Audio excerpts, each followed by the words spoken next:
galera. Quem está falando aqui é o professor Marcelo Rocha em mais uma aulinha de física. Hoje a gente vai falar sobre gravidade, força gravitacional, vamos falar sobre marés, imponderabilidade, buracos negros, Big Bang, etc. A aula de hoje está interessante. Vamos começar? Então vamos lá, galera. Mais ou menos ali no século XVI, Galileu descobriu, e a gente já falou sobre isso, que todos os corpos, independentemente da massa, caem com a mesma aceleração quando abandonados na superfície terrestre. No século seguinte, século XVII, Newton estendeu esse conceito para fora do planeta. Ele falou que a gravidade não era um fenômeno puramente terrestre, era um fenômeno universal. E isso foi um marco revolucionário para a ciência, porque até então a gente dividia as leis naturais em dois tipos: as leis terrestres, que regiam os fenômenos da Terra, e as leis cósmicas, que regiam os fenômenos celestes. E essas leis cósmicas eram tidas como divinas, né? Todos os movimentos de luas, de planetas, de estrelas eram movimentos circulares perfeitos, eram movimentos divinos que inclusive não haveria nem a necessidade de força para que eles acontecessem. Então nós tínhamos naquela época dois conjuntos de leis naturais. E Newton veio e falou: não. Assim como a gravidade é um fenômeno terrestre, a gravidade é um fenômeno universal. Legal isso, né? Então, na realidade, já foi uma mudança brusca na maneira de pensar dos cientistas. E isso trouxe consequências para a gente, que a gente vai falar ao longo de vários capítulos. Beleza. Mas, Marcelo, o que é essa historinha de gravidade, de força gravitacional que Newton estabeleceu? Então vamos lá, galera, vamos tentar expandir um pouquinho esse conceito. Segundo Newton, tudo atrai tudo, ou seja, massa atrai massa, qualquer coisa atrai outra coisa qualquer. Então você está atraindo a pessoa ao seu lado, você está atraindo um quadro, você está atraindo uma cadeira, a cadeira está atraindo um lustre, a terra está atraindo a lua, o sol está atraindo a terra, ou seja, tudo se atrai. E essa força de atração depende de duas grandezas importantes, que são as massas envolvidas e a distância entre elas. Então, basta que dois objetos tenham massa e que estejam separados por uma determinada distância. Se essas duas condições forem atendidas, sempre haverá uma força de atração gravitacional entre elas, tá? Só a título de curiosidade, você poderia se questionar por que o nome gravidade. Então, quando você vai estudar filosofia, você nota que lá na Grécia Antiga, a gente não falava como nós falamos hoje. Hoje a gente diz, olha, o corpo A é mais pesado que o corpo B é mais leve que o corpo C. Não se falava assim. Naquela época se falava que o corpo A é mais grave que o corpo B, que o corpo B é menos grave que o corpo C. Daí veio o termo gravidade. Então, gravidade é um termo antigo que tem a ver com massa.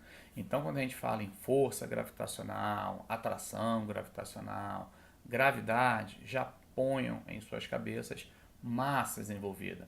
Então, para Newton, a força gravitacional era justamente isso, essa atração que ocorre entre dois objetos que apresentam massas ma e mb e estão separados por uma certa distância. E Newton foi além, gerando a famosa lei da gravitação universal, cuja expressão matemática é nada mais nada menos que, resumidamente, que essa atração gravitacional depende diretamente do produto das massas e inversamente proporcional ao quadrado da distância. Em outras palavras, galera, resumindo, quanto maiores as massas envolvidas nessa atração, maior a intensidade da atração, e quanto mais separadas as massas estiverem, mais fraca é essa atração. Tranquilo? Então, quanto maiores as massas envolvidas nesse fenômeno gravitacional, mais elas vão se atrair. Agora, se estiverem muito separadas, menor essa atração, pouco separadas, muito próximas, maior essa atração. Tranquilo, né? Então, resumidamente, Newton queria dizer exatamente isso. Mas, professor, por que nós não sentimos essa atração gravitacional no dia a dia? Por que eu não sinto essa atração com uma mesa? Por que eu não vejo uma mesa sendo arrastada em direção a uma parede, etc. A resposta é simples, né?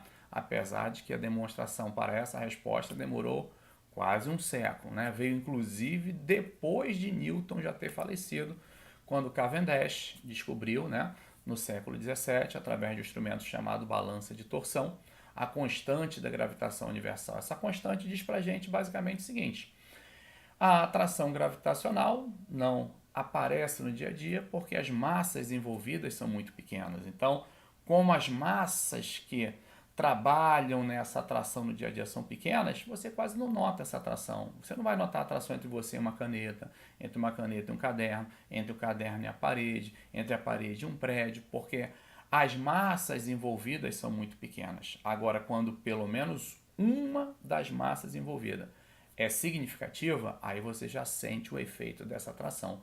Por exemplo, uma atração entre você e o planeta é totalmente diferente. Aí você vai sentir o efeito, você sente isso quando você pula de uma escada, por exemplo, e vai em direção à Terra. Por quê? Porque um dos corpos envolvidos, que é a Terra, tem uma massa muito grande. A massa da Terra é da ordem de 10 elevado a 25 kg. Tua massa é da ordem de 80, 100 kg, é pequena, mas a massa da Terra é gigantesca quando comparada à sua. Então, a atração que você sente por ela e que ela sente por você é significativa a ponto de você se mover em direção a ela.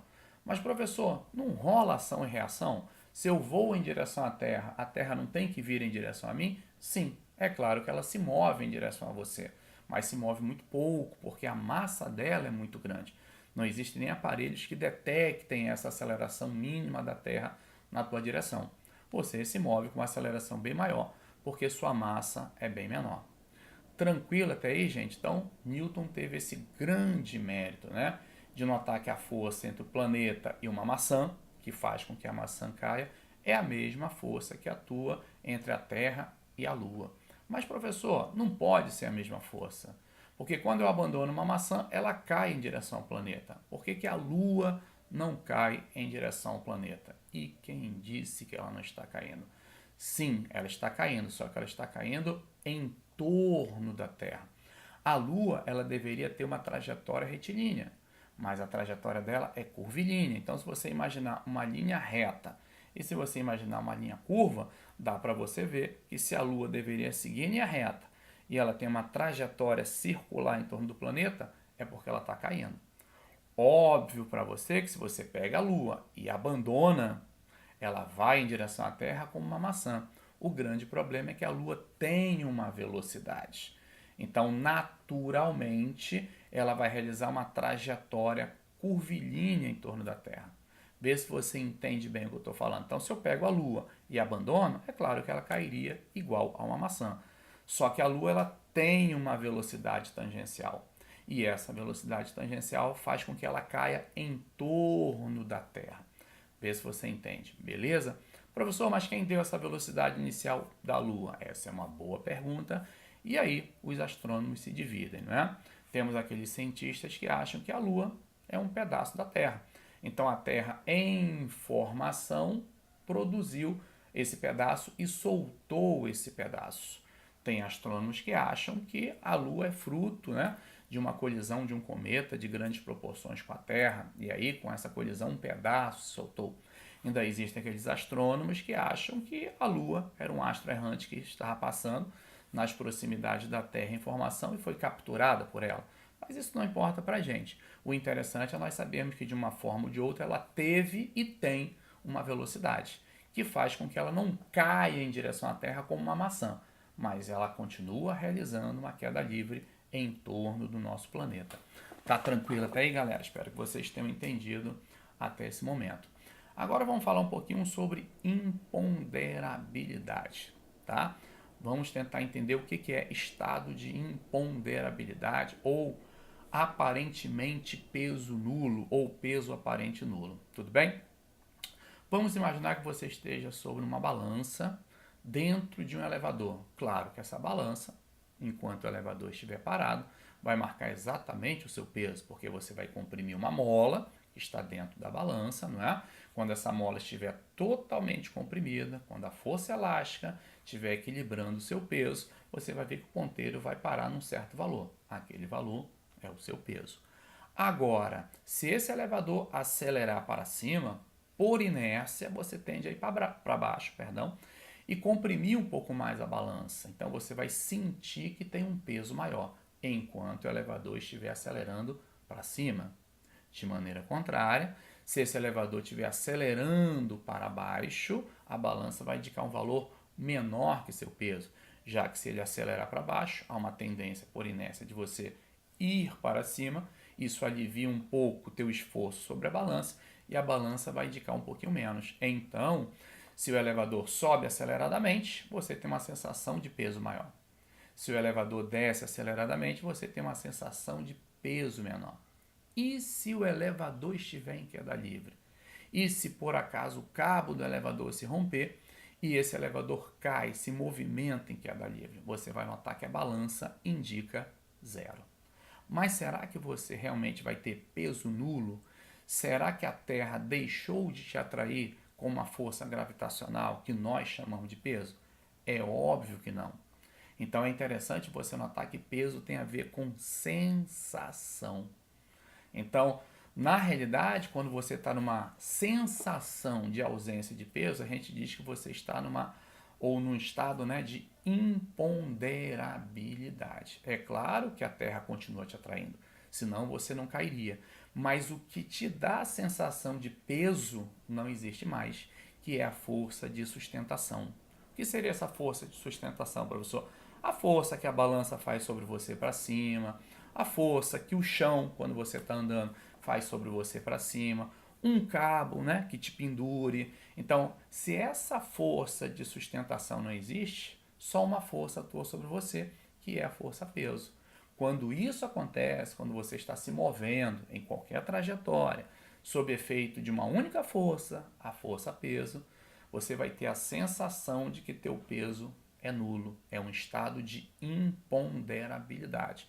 Então, quando você tem um satélite girando em torno da Terra, quando você tem a Lua girando em torno da Terra, uma espaçonave com astronautas dentro girando em torno da Terra, quer seja uma órbita fechada ou aberta, em todas essas situações, a única força que atua sobre você é a força gravitacional que nós chamamos de peso. Então, você estará num estado de imponderabilidade. Então, peraí, professor, então quer dizer que os astronautas têm a mesma sensação que nós temos aqui na Terra quando em queda livre? Exatamente. Por isso que eles têm que ter um treinamento árduo, né? Um treinamento adequado. Se você salta de um trampolim, e aí você está sob ação exclusiva da força gravitacional, força-peso, nós vamos dizer que você está no estado de imponderabilidade. Como você não tem mais nenhuma força de sustentação, você vai ter a impressão de que teu peso é nulo. A sensação que você tem interna nos teus órgãos é a mesma sensação que o astronauta tem ao girar, por exemplo, em torno do planeta Terra. Olha que coisa interessante, não é? Então o peso tem a ver com sensação. Então você vai ter uma sensação de ausência de peso. Mas é claro que o peso vai estar existindo, senão você não se moveria para baixo. Aí eu te perguntaria, e se você estiver no espaço profundo? Longe de qualquer objeto, ou seja, campo gravitacional nulo. Será que você sentiria alguma coisa? Olha que coisa interessante, né?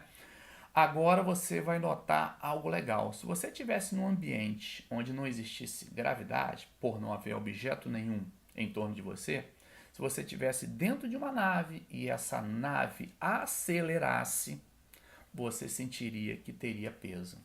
Olha que coisa curiosa. Imagina você dentro de uma nave e essa nave acelera para cima numa região onde não tenha campo gravitacional, onde realmente você não tem o peso igual a mg. Se não tem g, você não tem peso.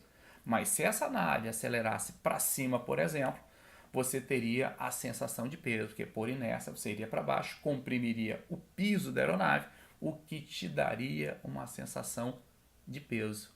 Por isso que a gente diz, às vezes, né, lá na frente, quando a gente for falar em Einstein, que nem sempre peso e gravidade andam de mãos dadas.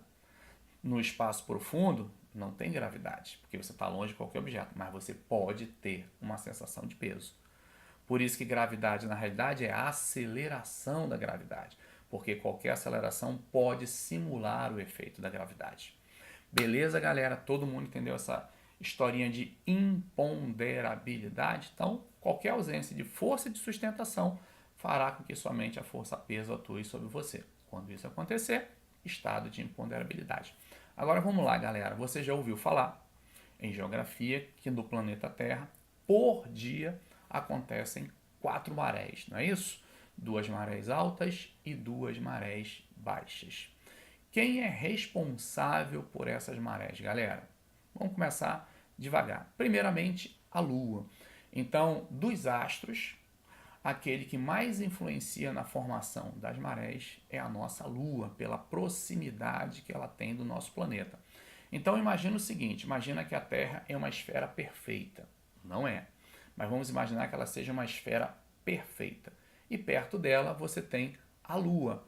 É claro, galera, que você tem nessa situação pontos da Terra mais próximos da Lua e pontos da Terra mais afastados da Lua. E nós vimos que a lei da gravitação depende da distância. Então, aqueles pontos da Terra mais próximos da Lua serão mais fortemente atraídos. E o ponto mais afastado, mais fracamente atraídos. Então, na realidade, quando você tem uma esfera que ela é atraída diferentemente nos seus hemisférios, ela assume um formato um pouco alongado. Ela sai do seu formato esférico para um formato mais próximo de uma bola de futebol americano. Então você entende que numa situação como essa surgem duas protuberâncias, uma de um lado da Terra, outra do outro lado da Terra. São justamente as marés altas que você está vendo. Então, visualiza na sua cabeça uma bolinha de futebol americano. Essas duas protuberâncias são as protuberâncias que acontecem no oceano, fruto dessa atração da Lua. Então, você imagina uma esfera que se alonga. Então, desses dois lados você teria maré alta e aqui na parte de cima você teria as marés baixas. E dentro dessa bolinha de futebol americano, você imagina a bola terra sólida girando. Então imagina uma bola de futebol americano líquida e imagina dentro dela a Terra girando. Um ponto fixo da Terra passaria 2 vezes por marés altas. E entre marés altas você teria 2 marés baixas. Então a principal responsável pelas marés, tanto altas quanto baixas, é o nosso satélite natural, que é a Lua. Aí você falaria, mas professor, e o Sol? Ele não entra nessa brincadeira? Com certeza. Mas, como ele está muito mais distante da Terra, o seu efeito é bem menor que o efeito da Lua. Óbvio que ele influencia, principalmente quando esses 3 corpos estão alinhados, quando você tem Terra, Lua e Sol. Situação que acontece em lua cheia e nova. Então, em lua cheia e em lua nova, quando você tem o alinhamento desses astros, você tem marés altas acima da média e você tem marés baixas abaixo da média. A geografia chama isso de maré de Cisídia, né? Se eu não me engano, é um nome desse daí, certo? Mas isso só acontece quando você tem esse alinhamento de astros. Fora disso, a maré é normal, em média aí 1 metro acima do nível normal da água. Então, resumindo, galera, nosso planeta tem por dia 2 marés altas e 2 marés baixas. E a principal responsável por isso é a atração lunar, mas o Sol também participa. A atração que o Sol provoca, né, na formação das marés não chega nem a 50% do efeito que a Lua produz. Mas esse efeito também é significativo e é mais significativo quando você tem esse alinhamento de astros. Tá beleza até aí? E aí eu deixo algumas perguntinhas para vocês. Por que não acontece marés, por exemplo, ou você não vê efeito de maré num lago, por exemplo? Por que você só vê nos oceanos? Por que você não vê efeito de marés no nosso corpo, que é repleto de líquidos? Olha que coisa interessante, né? E outra coisa também bem legal. Como a massa do Sol é muito grande, a atração gravitacional entre ele e a Terra é 180 vezes maior que a atração entre a Lua e a Terra. Olha que coisa legal. Aí você perguntaria, ué, professor, mas se a atração dele é 180 vezes maior, por que que a participação dele não é tão significativa quanto a da Lua na formação das marés? Essa é a pergunta que eu deixo para vocês. E a segunda pergunta é aquela que eu já falei, né? Por que que mesmo no alinhamento desses astros, onde o efeito das marés devia ser bem significativo, não ocorre em lagos? Não ocorre, por exemplo, micromarés no seu corpo? Boa pergunta, não é verdade? Outra coisa bem legal, galera, você sabia que, por exemplo, a Terra não é completamente sólida?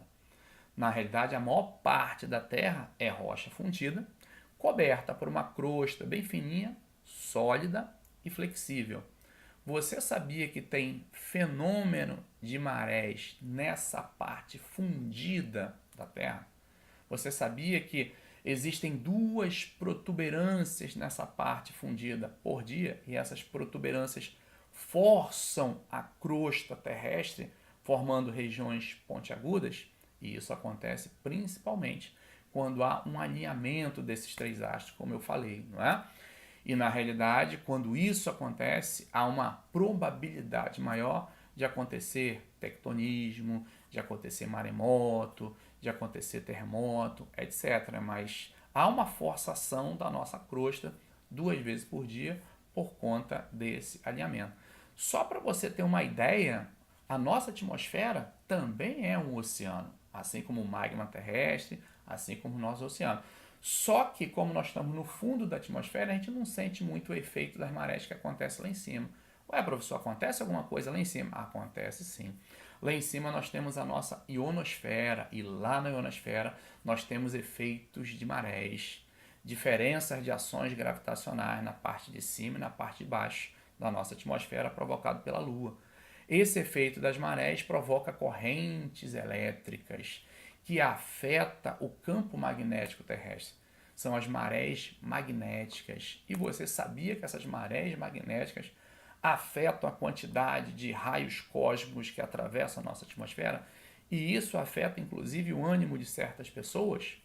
E isso acontece principalmente em luas cheias e luas novas. Às vezes o termo lunático tem até a ver com isso que eu estou falando, não é verdade? Beleza até aí, galera? Ótimo. Então, para nós encerrarmos essa aulinha de hoje, vamos falar um pouquinho sobre buracos negros, buraco de minhoca, tá? Professor, o que seria um buraco negro? Galera, não se sabe muito bem porquê, mas lá em cima acontecem fenômenos estranhos, como esse que eu vou narrar para vocês. Certas estrelas, quando começam o seu ciclo de morte, o seu ciclo de agonia, e aqui vale um parêntese, né? Toda estrela tem um ciclo de vida igual ao do ser humano. Nós nascemos, crescemos e morremos. Elas também. Elas nascem, crescem e morrem. E nessa fase de morte, nesse ciclo de agonia, algumas estrelas começam a reduzir o seu volume, começam a reduzir o seu raio, mas sem perder massa. Então, isso normalmente acontece quando o efeito de rotação dessas estrelas é pequeno, porque às vezes tem estrelas que têm um efeito de rotação muito grande e esse fenômeno de colapso não acontece. Mas nas estrelas em que isso acontece, normalmente o volume delas vai diminuindo, mas elas não perdem massa. E aí, galera, como o campo gravitacional tem a ver com a distância ao quadrado, só para você ter uma ideia, quando o raio dessa estrela cai pela metade, o seu campo gravitacional quadruplica. Quando o raio dela cai a terça parte, o seu campo gravitacional vai ser multiplicado por 9. Quando esse raio é reduzido à décima parte, seu campo gravitacional é 100 vezes maior. Então, quando uma estrela começa a colapsar, o campo gravitacional produzido por ela vai ficando muito intenso. Tão intenso que ela vai ter um tamanho tão pequeno que esse campo gravitacional vai ser absurdamente grande a ponto de nem mesmo a luz que ela emite consegue escapar dela, porque é uma estrela. Uma estrela emite luz, mas se o campo gravitacional dela for muito intenso, e isso acontece quando ela apresenta reduções drásticas no seu volume, nem mesmo essa luz consegue escapar e chegar até nossos olhos. Então ela se torna uma estrela invisível, e isso é o que nós chamamos de buraco negro na astronomia. Beleza até aí, gente? Então, uma estrela, quando ela começa a colapsar, em geral, isso acontece em milhões de anos, claro, ela se torna um buraco negro, onde o seu campo gravitacional é tão intenso que nem mesmo a luz que ela emite consegue escapar dela. Às vezes, galera, esse buraco negro não é formado por uma única estrela, né? Às vezes é uma colisão entre estrelas que forma um aglomerado de estrelas que vão colapsando e geram esse buraco negro. E aí temos as nossas especulações, não é verdade? Será que o nosso Sol poderia se transformar em um buraco negro? Aparentemente não. Os buracos negros de menores massas que já foram descobertos até agora têm mais ou menos aí de 11 a 15 vezes a massa do Sol. Para que o nosso Sol se transformasse num buraco negro, segundo os cientistas, seria necessário que ele atingisse um raio da ordem aí de 3 quilômetros. Se isso acontecesse, ele se transformaria num buraco negro e começaria a absorver todos os corpos em suas proximidades. Beleza até aí, galera? Agora vamos melhorar um pouquinho, vamos falar um pouquinho sobre Einstein, tá? Einstein, galera, ele tinha uma explicação diferente, ele criou um modelo diferente para a gravidade. Para Einstein, gravidade não existia. Na realidade, o que existia era a deformação do espaço e do tempo pela presença de um corpo muito massivo. Não entendi, professor. Imaginemos que você tem um corpo muito massivo, por exemplo, uma bola de boliche, sobre um colchão de água. Quando você coloca essa bola de boliche sobre um colchão de água, ele deforma esse colchão de água. É mais ou menos como acontece com o Sol e o espaço em torno dele. Então, pelo fato do Sol ser muito massivo, ele deforma o espaço em torno dele. E qual é a consequência disso? Vamos lá, vamos para o nosso experimento do colchão de água. Vamos imaginar que você pegasse uma bolinha de gude e lançasse bem longe daquela bola de boliche. Qual seria a trajetória dela? Retilínea. Agora, se você lança essa bolinha de gude nas proximidades daquela bola de boliche, você sabe que quando ela passasse nas proximidades, ela seria absorvida, não é verdade?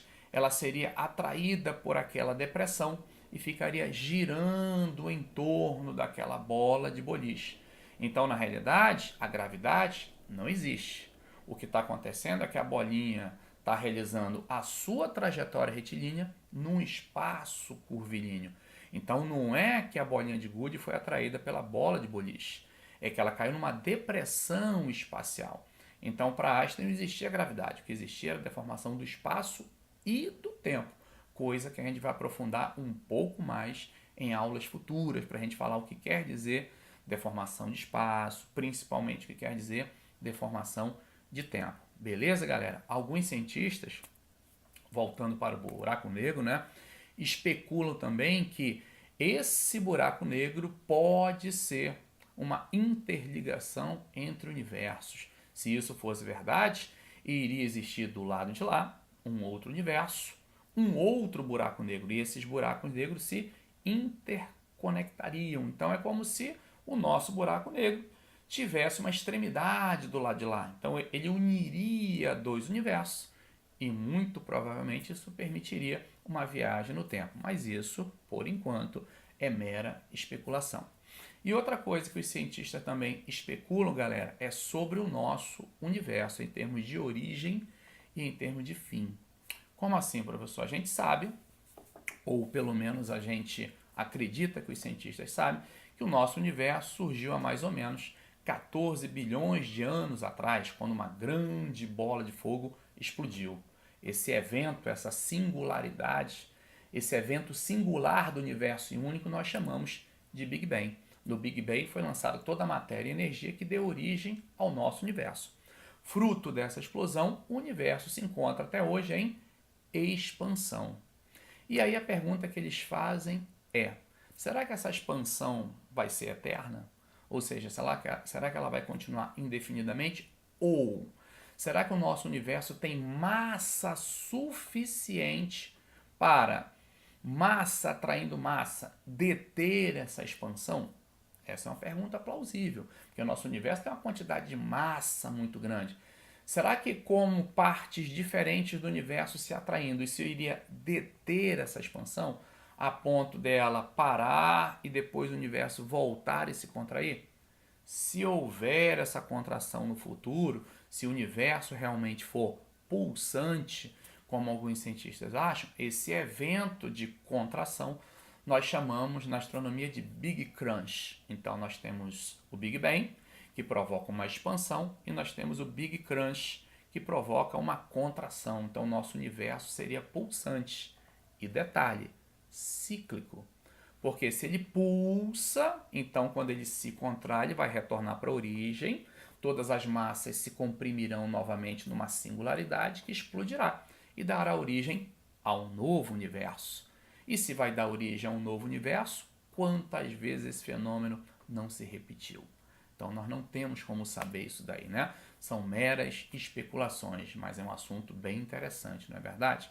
Porque nos leva a crer que outras humanidades já poderiam ter existido. E será que se houver um outro Big Bang, será que tudo será igual? Será que novas leis surgirão? Será que nós teremos vida nesse novo Big Bang? E por aí afora. E essa historinha da lei da gravitação universal é muito interessante, galera, porque ela justifica por que todos os astros de grande massa, claro, eles têm um formato mais regular, um formato esférico. Já notaram isso? Todos os planetas são esféricos, as luas em geral são esféricas, as estrelas são esféricas. Por quê? Porque à medida que um astro celeste vai se formando, ele vai se tornando muito massivo, né? Então, porções dele atraem outras porções, porque massa atrai massa. E essa força é sempre central. Assim como o Sol atrai os planetas para ele, quando um corpo também está se formando, partes diferentes do corpo vão se atraindo mutuamente em direção ao centro. Então, eventuais arestas que porventura surjam na formação desse astro vão sendo puxadas para o centro e essas irregularidades vão diminuindo com os milhões de anos, não é verdade? Então, à medida que um astro vai se formando, essas irregularidades, essas protuberâncias vão desaparecendo, de modo que, ao final da formação daquele astro, ele tem uma forma aproximadamente esférica. Por que aproximadamente esférica? Porque, em geral, ele é um pouco mais abaulado, né? Que nem a Terra, que é um geóide, não é uma esfera perfeita. E isso acontece, óbvio, pelo fenômeno de rotação. Os astros giram. E nesse fenômeno de rotação, já que no processo de formação eles foram massa fundida, essa massa, ao girar, ela vai se alongando um pouquinho, perde um pouquinho esse formato esférico. Mas, no geral, é mais ou menos isso daí. E uma curiosidade, o intervalo mais ou menos entre um Big Bang e um Big Crunch dá mais ou menos, segundo os cientistas aí, em torno de 100 bilhões de anos. Tá tranquilo, galera? Algumas curiosidades foram colocadas só para a gente alegrar essa aulinha, mas em outras aulas a gente vai aprofundar um pouco mais certos temas metafísicos que a gente botou aqui, tá bom? Na próxima aula a gente vai falar de um assunto muito interessante, movimento de projéteis e movimento de satélites. Por enquanto é só, fiquem com Deus e hoje é dia de Vingadores, Guerra Infinita. Beijo no coração, fui!